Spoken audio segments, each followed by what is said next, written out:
Welcome to The Savage Truth with Cicely Davis. I am your host, Cicely Davis. Welcome back, Savages, to The Savage Truth. You know who I am. I'm Cicely. So glad to have you back with me, joining me. If you're new to the channel, welcome.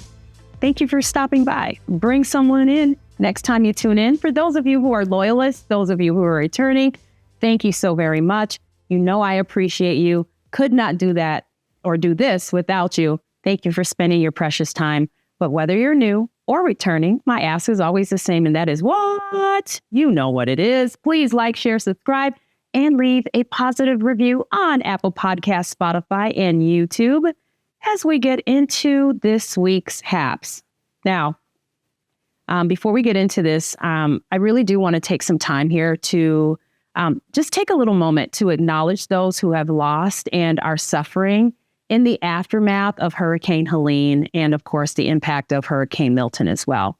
My condolences, my true heartfelt condolences to those of you who have lost loved ones, you've lost friends, you've lost businesses and properties, entire communities have been devastated. My heartfelt condolences and my thoughts and prayers are with you. We can recover physical things, right? Property, cars, homes, even though that's really tough to lose. Those things can be recovered, but loved ones are altogether something different. It's in these times just like these, that I stress and emphasize the ineptitude of the Biden-Harris administration and their tone deafness and their disconnection to the American people. Because of their indifference and this callous regard for those who have lost and suffered and are still suffering, I'm going to talk about this a little bit. I'm going to get into that in a little bit after I bring up Kamala Harris's attempt at an interview tour. Okay, so I know you all have heard about this. I might be just slightly late in getting into it, but I had to talk about it. Absolutely nothing screams serious political leadership, and I say that tongue in cheek, of course, like Vice President Kamala Harris's and her interview tour, right? Kamala Harris making an appearance on the Call Her Daddy podcast. I mean, why bother discussing pressing issues facing our nation when you can sit down and chat about dating advice and the latest TikTok trends, right? It's truly remarkable how far we've come. Here we are facing challenges like inflation, a border crisis, and internal tensions, and the second in command of the country decides her time is best spent in a dimly lit studio talking about girl power and relationship drama. A dimly lit studio, unlike my beautiful office, might I compare? Okay, thank you, Rick. But seriously, because when I think of tackling the complexities of geopolitics, I definitely think of late night raunchy, lewd podcast banter. I mean, don't you? And let's not forget the message this sends, folks. This is the serious thing. Hey, young voters, who needs these substantial policy discussions when you can get life tips from the VP on social media, on clicks and clickbait? And this is unbelievable. Let's just trivialize the office further and make politics a game of catchphrases and viral moments, because clearly we've all been craving more of that. So kudos to Kamala Harris for elevating political discourse. I can't wait for the next episode where she gives us her thoughts on the best way to swipe right while simultaneously managing a national crisis. What an inspiring role model she is. I mean, for socialists, of course. So while cadaver dogs were still discovering lost loved ones after the destructive Hurricane Helene literally destroyed homes and businesses and communities in the aftermath of Hurricane Helene, and hundreds of thousands of people went without essentials like water or clean water and food and shelter, and lost loved ones, friends and family members as well. And now, reported as of today, authorities in North Carolina have confirmed at least 93 storm-related fatalities from Hurricane Helene, but still cannot account for the number of those who remain missing or unaccounted for. And let's not forget about Hurricane Milton, which has also carved a deadly path through Florida, leaving millions without power and tens of thousands of electricity customers in the region. They remain without power, and some people, including residents of Asheville, still lack running water. But before Milton hit and Helene wrecked the communities, Joe Biden was where? Where could you find Joe Biden? Well, he was on the beach, sunning his sack on the beach in Delaware. Alejandro Mayorkas was out buying high-end underwear, okay? And Kamala Harris decided to appear on the raunchy, trashy podcast as hosted by Alex Cooper, which is called Her Daddy. Now, this is a podcast that does have a huge, massive following. We got to get everyone to know this. This is true. She has a massive following. Particularly loyal are the Gen Z female listeners who have made the podcast the second most popular podcast behind Joe Rogan. Now, Joe Rogan's podcast has plenty of guests who join him to discuss politics. They discuss business and comedy and theater and finances, social challenges, outer space, books, literature, etc. And it's really compelling to hear. He has some really smart, insightful people on his show. He has great, compelling conversations. These are substantive ideas and subject matter that is mature and interesting and intelligent. Now, Kamala Harris and Joe Biden and even Mayorkas weren't out seeing to the much-needed disaster relief effort. They weren't holding meetings around the clock, updating and reporting the media for the sake of the public updates and on the lives of those impacted, either from the White House or from the Situation Room. Now, while Americans were literally drowning, literally dying, and at best surviving or striving to survive, Kamala Harris stopped by the Call Her Daddy podcast to discuss social media status and pandering for votes. Now, of course, Kamala Harris chose this outlet for a reason. Again, this is the second most popular podcast in America. That means there are a whole lot of listeners. There are a whole lot of viewers. She's pandering, of course, to the Gen Z and the feminists. That makes it smart for her. It makes it smart for the campaign to have her on the show, simply for that reason. Some may say that this is yet another attempt for Kamala Harris to avoid answering substantive questions. I mean, no one expected Alex Cooper to question Kamala about the late-term abortions that are here in Minnesota, as supported by her good old buddy and running mate, Tampon Tim. Now, to give you some reference, in case you're like me and have never actually tuned into the Call Her Daddy podcast, and to note, I never will, this is a podcast, like I said, that has a strong female feminist following, mostly Gen Zers, but absolutely feminist, that invites celebrities on to discuss sex and sex acts in the most lewd and tawdry way possible. For reference, it's where Katy Perry boasted of rewarding fiancé Orlando Bloom with oral sex if he's done housework. And Brazilian pop star Anitta and comedian Heather McMahon shared their fellatio tips. Christina Aguilera, who once appeared on the show, referred to herself as a promoter of the swallow on the show. Okay, so this is what the Gen Zers and the feminists are tuning into. This is the second most popular show in America. Okay, this is what they're putting out. This is the kind of show Kamala Harris decided to appear on to answer what I'm sure was really deep questions. She then appeared on The View and Late Night with Colbert. Now, I'm not knocking the appearance on these shows. After all, okay, let's be fair for the sake of fairness and to be unbiased. Donald Trump has appeared on Hannity and Laura Ingraham and Fox and Friends and all other friendly outlets, but he has also gone into the den of the Black journalists and other not so friendly territories where he's faced hard questions and outright disrespect, to be honest with you. Doesn't get any easier than The View or Colbert for Kamala Harris. The administration's indifference and callousness to the communities devastated by these natural disasters, because we now have Milton now to contend with as well. Every day we get a glaring new sign of just how little they care for the citizens who are suffering and who are dying, whether that's from the recent storms or at the hands of criminals, those who are from America but are not held accountable and those who are in our country illegally attacking and killing Americans since this administration has occupied the White House. This is what we've put up with. So after Mayorkas announced that FEMA was out of money, after he announced this summer that wouldn't happen, remember that, don't allow them to memory hole that, he said that FEMA would never, ever run out of money, that it was fully funded and backed by taxpayers.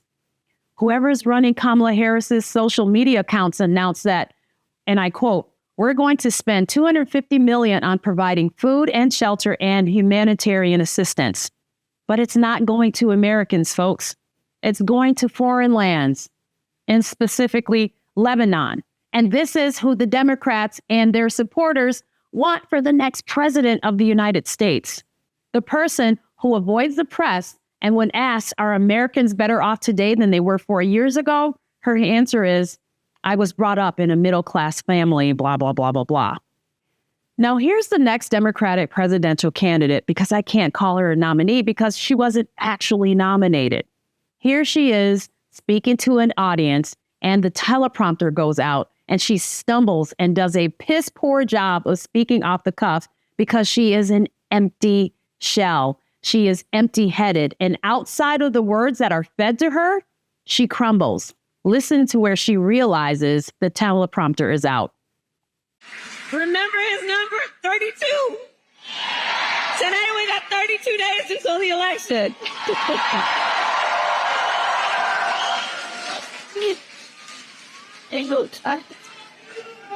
So 32 days. 32 days.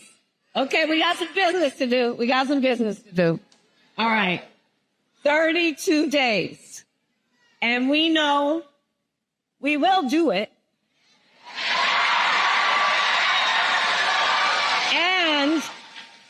And this is going to be a very tight race until the very end. This is going to be a very tight race until the very end. We are the underdog, and we know we have some hard work ahead. Did you catch that? Did you catch where the teleprompters clearly went out and she's absolutely terrified? And that's just to figure out a way to get herself out of that speech.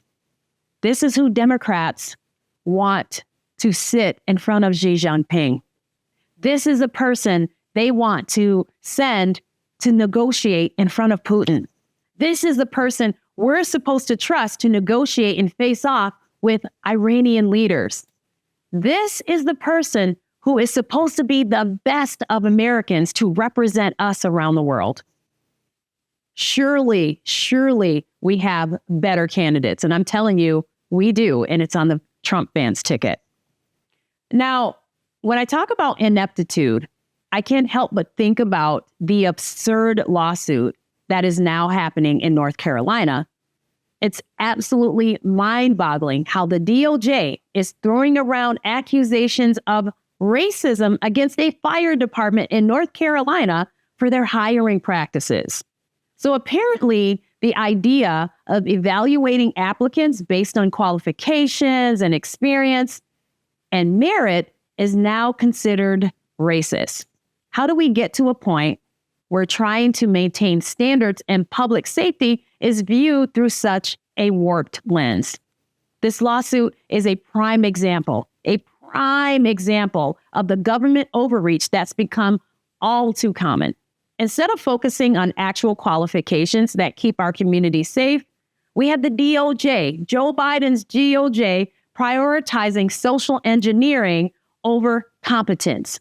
It's as if they believe that hiring based solely on skin color somehow makes the fire department more inclusive, rather than ensuring that those who respond to emergencies are the best qualified for the job.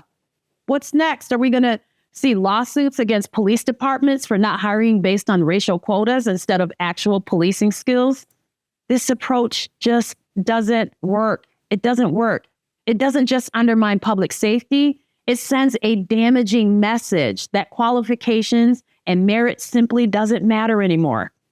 Now, if the goal is to truly create an equitable society, shouldn't we focus on helping individuals build the skills and education necessary to succeed, rather than lowering the standards to meet arbitrary diversity quotas?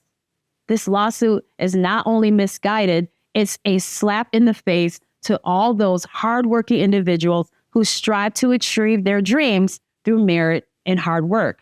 Okay, that's, of course, however, the outcome of DEI and critical race theory. Let's hope we can return to a time when qualifications matter more than identity politics. Because in the end, when lives are on the line, what we want are the best responders. We want the most qualified, not just the most diverse ones.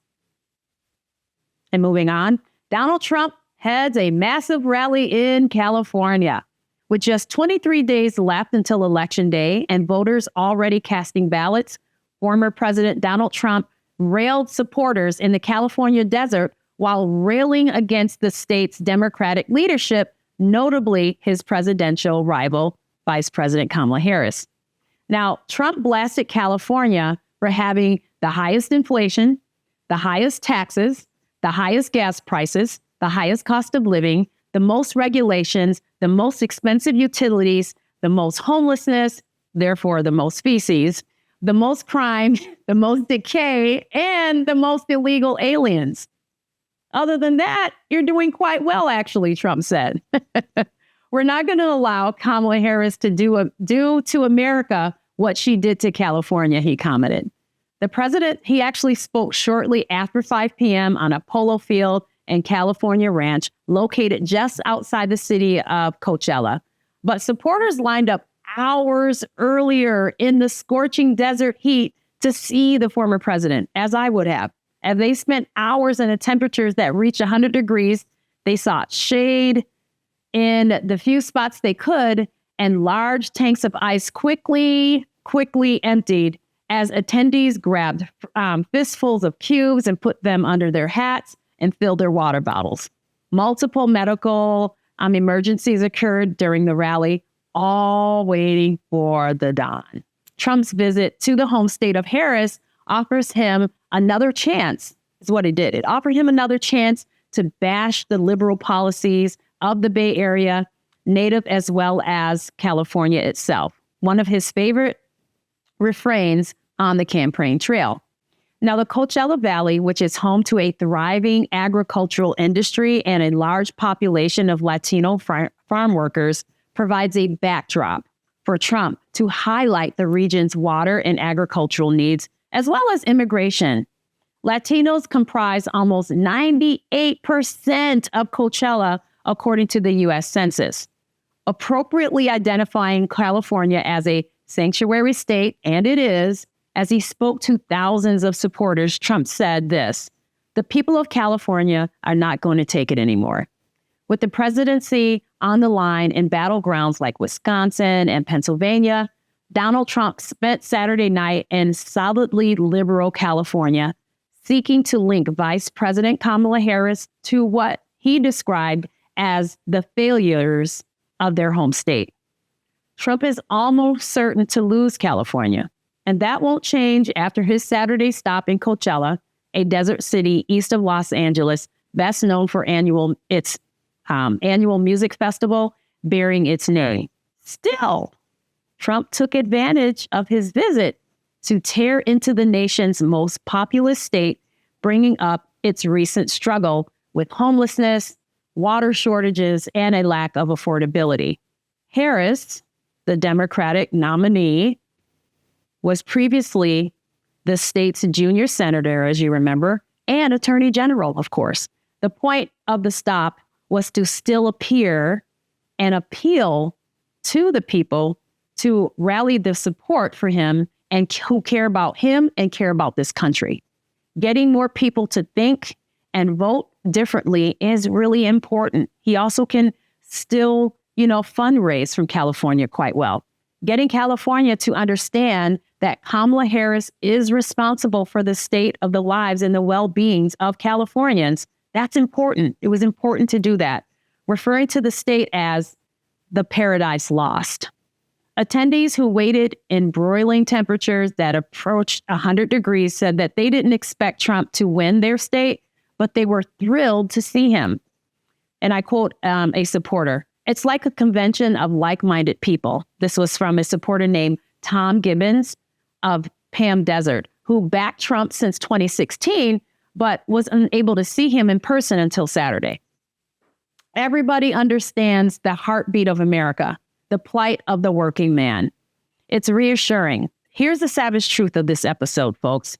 Every week, as we near the most pivotal election in American history, in my opinion, and in so many others, what the Harris-Walz ticket demonstrates is that however low the bar is with this administration, it can and continues to get lower. Now, as her internal polls numbers continue to plummet, we can expect her to appear on other left-wing friendly shows like Howard Stern and others. Now, as Saturday Night Live now spoofs Kamala Harris for her middle-class family answers to every question, we need to be vigilant, truly vigilant about what we're up against. They're going to cheat. They're going to do whatever they can to try to steal this election. This election isn't won yet. Keep that in mind. Do not say the term red wave. Don't want to hear that. Okay? We need to get out and we need to vote. Do it soon. Do it early and bring many others with you. Stay focused on the win and continue to apply the sticky on the Biden-Harris outcomes to those who remained undecided. Make sure they are reminded that Trump cannot be the blame as he has been 4 years removed. And they wanted to defund the police.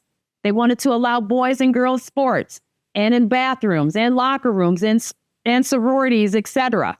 They allowed healthy breasts and testicles to be removed from children. They got tampons in the boys' bathrooms and removed school resource officers from schools, rendering our children without the needed protection. The border czar, as deemed by her boss, allowed millions upon millions of illegals into the country and continued to do so, allowing them debit cards, EBT cards, driver's licenses, the right to health care and housing, and worse yet, the right to vote. As many of them have assaulted, they've raped and killed Americans. They have erased accountability and disregarded the rule of law, holding those who have the right to protect themselves liable for that righted protection against those who have violated their safety rights. Gas, groceries, housing, and energy bills are out of control, and inflation hit a 40-year high under this administration. Stick it to Kamala. That's who it belongs to. I could go on. And that is the savage tragedy of this administration. There is nothing, absolutely nothing they have done in the last 3.5 years to make Americans' lives better. And we have the power to stop them and turn this exceptional ship around. Do it now and do it early. We still have the power and can stand up for our country and for its future.